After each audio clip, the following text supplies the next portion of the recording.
नमस्ते दोस्तों, the different story में आपका स्वागत है। चलो शुरू करते हैं। 6 भाई और गुमशुदा बहन, एक रहस्यमयी लोक कथा। भूमिका गांव का अनकहा किस्सा। राजस्थान के रेगिस्तानी इलाके में बसा पलासिया गांव हमेशा अपनी लोक कथाओं और रहस्यों के लिए जाना जाता था। वहां के पुराने लोग एक अजीब कहानी सुनाते थे। अगर परिवार के आखिरी खून की रक्षा न की जाए तो पूरी वंश परंपरा खत्म हो जाती है। गांव में एक बुजुर्ग दादा अमर सिंह अक्सर बच्चों को यह कहानी सुनाते। 6 वीर भाई और उनकी एक नन्ही बहन, जिनका जीवन एक अज्ञात शक्ति से जुड़ा था। अध्याय 1, परिवार की पहचान। बहुत साल पहले इस गांव में ठाकुर रणधीर सिंह रहते थे। उनके 6 बेटे और एक बेटी थी। विक्रम सबसे बड़ा, गंभीर और जिम्मेदार। भीम ताकतवर लेकिन गुस्सैल। अर्जुन चालाक और धनुर्विद्या में माहिर। सत्यवान सच्चा और सीधे सादे दिल का। नरेश संगीत और कला का प्रेमी। राजवीर सबसे छोटा, शरारती लेकिन दिल का साफ। और सबसे छोटी थी चांदनी, मासूम, चंचल और गांव की लाडली। अध्याय 2, अजीब सपना। एक रात चांदनी ने एक सपना देखा।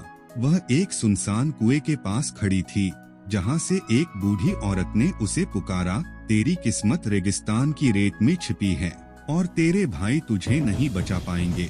सुबह वह डर के मारे अपने भाइयों को बताने गई, लेकिन किसी ने ध्यान नहीं दिया। सिर्फ विक्रम ने सोचा कि शायद यह कोई इशारा है। अध्याय 3, गायब हो जाना। एक दिन गांव में मेला लगा। नाच गाना, झूले और मिठाइयों के बीच सब खुश थे। चांदनी अपने भाइयों के साथ घूम रही थी, लेकिन अचानक भीड़ में वह गायब हो गई। भाइयों ने पूरा मेला छान मारा, लेकिन उसका कोई पता नहीं चला। तभी एक बूढ़ा फकीर मिला, जिसने कहा, जिसे तुम खोज रहे हो वह इंसानों के बीच नहीं है। अब उसे रेत के राजा ने बुला लिया है। अध्याय 4, रेत के राजा का रहस्य। फकीर ने बताया कि रेगिस्तान के बीच एक सुनहरी हवेली है, जो हर 100 साल में एक बार प्रकट होती है। उस हवेली का मालिक रेत का राजा है, जो गांव की सबसे सुंदर लड़की को अपने पास ले जाता है। अगर कोई उसे छुड़ाना चाहे तो उसे 7 कठिन परीक्षाओं से गुजरना पड़ता है। भाइयों ने कसम खाई, चाहे जान चली जाए वे चांदनी को वापस लाएंगे। अध्याय 5, 7 परीक्षाएं। अंधी आंधी की घाटी, जहां रेत में रास्ता खो जाता है। भूतिया कुआं, जिसमें उतरने वाला कभी लौटता नहीं। मृगतृष्णा का महल, जहां सब कुछ भ्रम है। सांपों की नदी, जहां पानी नहीं, जहरीले नाग तैरते हैं। अग्नि के पहाड़, जहां तपती रेत पैरों को जला देती है। शून्य का पुल, जो हवा में लटका है। रेत के राजा का दरबार, अंतिम युद्ध।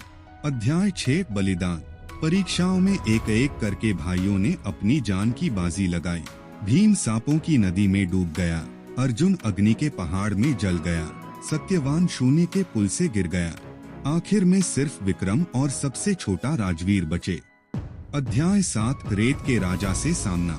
सुनहरी हवेली में रेत के राजा ने कहा, अगर चांदनी को ले जाना चाहते हो तो अपनी सबसे प्यारी चीज की बलि दो। विक्रम ने अपनी तलवार दी, लेकिन राजा ने कहा, तुम्हारी तलवार नहीं, तुम्हारा जीवन चाहिए। विक्रम ने बिना सोचे अपनी जान देने का निर्णय किया। उसी पल हवेली कांपने लगी और रेत का राजा धूल में बदल गया। चांदनी मुक्त हो गई, लेकिन विक्रम हमेशा के लिए सो गया। अध्याय 8, वापसी। राजवीर बहन को लेकर गांव लौटा, लेकिन 4 भाइयों की कब्रें और विक्रम की वीरता गांव की यादों में अमर हो गईं। गांव के बुजुर्ग कहते हैं, भाई का प्रेम किसी भी सांप से बड़ा होता है।